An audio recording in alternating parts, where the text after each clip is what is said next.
En déplacement ce week-end à La Réunion, Emmanuel Macron arrivait théoriquement dans un fief favorable à sa cause. L'héritier de fait de François Hollande atterrissait sur une île qui avait majoritairement voté pour son parrain en 2012, 53% au premier tour et un très gros score, un score fleuve, de 71,5 au second. Certes, Macron n'est pas Hollande, ni le candidat du PS, et il reste sûrement sur l'île des supporters de Hamon, comme il est sûr que le père Mélenchon y a des bataillons fournis. Mais enfin, avec de tels paramètres, battre campagne à La Réunion tient plus de la tournée à succès que du piège. Théoriquement, parce qu'en fait, le week-end sous les cocotiers a tourné vinaigre. Après un début de circuit des plus classiques, avec tournée sur le marché, bain de foule, discussions impromptues avec des passants, rencontres des agriculteurs et découpes de canne à sucre, le tout, évidemment, exécuté en mode selfie et avec sourire de communion, Emmanuel Macron devait achever son ancrage réunionnais par un grand meeting. Et quand je dis grand, c'est le candidat d'En Marche qui avait vu grand. Pensez donc, un stade de 4500 places. Baptisé le Petit Stade et situé à l'est de Saint-Denis, le lieu devait incarner la dynamique confortée du candidat en tête des sondages récents. Avec rien de moins que le soutien des maires socialistes de Saint-Denis et de Saint-Leu, qui avaient battu d'ailleurs le rappel de leurs troupes, l'affaire semblait bien engagée. Mais première surprise, malgré ce battage, il n'y a que 2500 spectateurs samedi soir.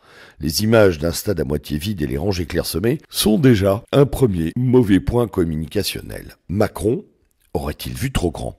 En tout cas, ce premier couac dans le dispositif est vite repéré par les journalistes. Mais ce qui suit est encore plus croustillant. Alors que l'équipe de pros qui entoure le candidat rothschildien avait comme d'habitude tout ficelé jusqu'à la dernière virgule du discours, avec même une petite intro en créole, Macron a bugué. À peine le discours entamé, un homme l'interpelle. Au lieu de laisser traiter le trublion par son staff, Macron se lance dans une improvisation aussi inattendue que dramatique. Voulant jouer le candidat accessible et direct, il fait monter l'individu sur scène, lui tend le micro et le laisse poser sa question. La suite, pourtant prévisible, c'est la formation d'une longue file d'attente derrière le monsieur.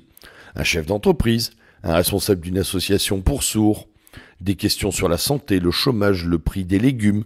L'apothéose, ou plutôt le naufrage, est atteint avec l'arrivée sur scène d'un gamin de 6 ans, le petit Nassir, qui lui demande comment l'on devient président. Macron lui-même doit sentir que l'affaire tourne au plantage, puisqu'il se fend d'un commentaire acide sur le côté école des fans que prend le mythique.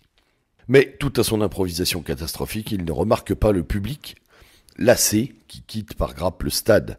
Il ne voit pas les gens qui râlent de ne pas pouvoir poser leurs questions.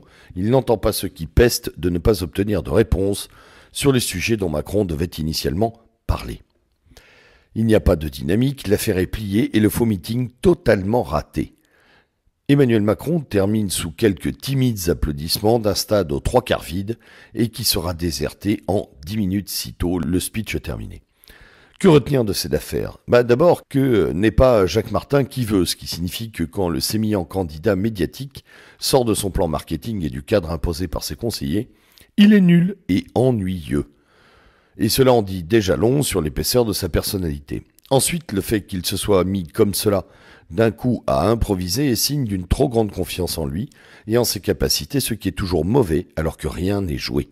La candeur qui avait fait sa popularité initiale et que beaucoup croyaient feinte devient faute et limite à 30 jours du premier tour. Enfin, on dit souvent avec une pointe de condescendance d'ailleurs que les gens des îles sont simples et très, voire trop directs. Je dirais moi que ce qu'ont montré les Réunionnais ce week-end, c'est l'effet réel du discours de Macron sur des gens à peu près sains, ennui et désintérêt. Il faudra se rappeler ce meeting de La Réunion.